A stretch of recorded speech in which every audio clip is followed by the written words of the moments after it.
Welcome to Backyard Journeys. I'm your host, Amanda Hinn. Today we're in Lyles Station, Indiana. We're here to tell a story so horrible it's difficult to even imagine. A story that took over 70 years to be told. In 1928, 10 children from this school, Lyles Station Consolidated School, were subjected to large doses of radiation and as an experiment by our federal government with the help of a local hospital here in Gibson County, Indiana. The families of these children were told that the hospital had a new treatment for a fungal infection known as ringworm, a common infection in rural locations. The parents were excited to learn of this treatment and eagerly signed up their children. One family, the Hardimans, signed up both of their sons. One, Bertus Hardiman, was only 5 years old. What the parents didn't know, the children were actually part of a human experiment of extreme radiation, probably chosen because they lived in such a remote location and probably because all were black. The children were exposed to high levels of radiation. Many were left with disfiguring scalp scars and head trauma.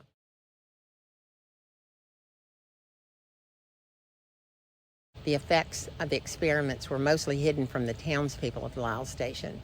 Many of the children wore wigs and hats to cover up the results of the experiment. The story came to light many years later when Bertus Hardiman finally told his story.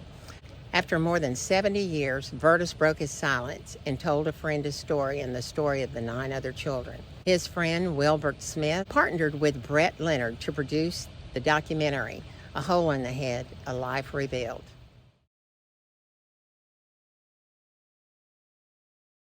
This 2011 film is the amazing story of Mr. Hardiman and the 9 other children who were affected by the horrible experiment in Lyles Station.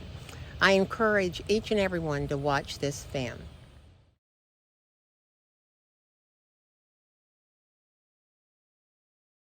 Mr. Hardiman was an amazing man. He harbored no anger and was known to frequently say, "If I'm angry, my prayers won't be answered because my heart's not right." Despite his circumstances, he lived a life on his own terms and refrained from complaining about his affliction. Bertus's life was an example of the triumph of the human spirit.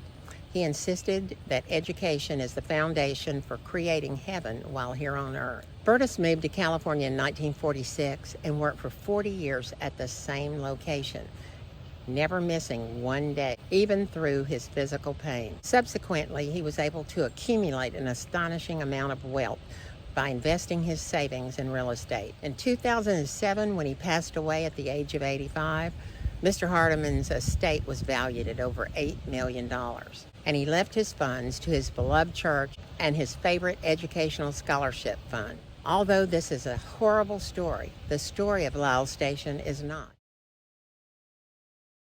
In 1837, Joshua and his brother, Sanford Lyles, free men of color, but former slaves, migrated from Tennessee.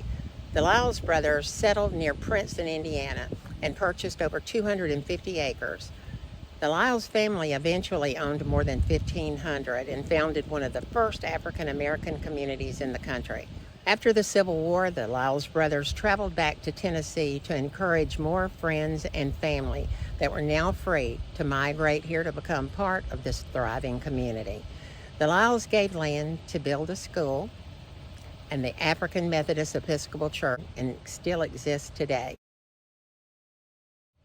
The school, first founded in 1864, was active until 1958. Today it is used as a civil rights museum and is treasured for all that visit. At the heights of this community, it had more than 800 people living here. It had 2 general stores, a church, sawmills, and even a railroad station from 1870 until the 1950s. Let's never forget about this community and the story of the children that lived here and lived through this horrible experiment. Thank you for joining me today, and please remember to travel down the highways and byways in your area to discover historically important places and people that's changed our world. Please join me next time on Backyard Journeys.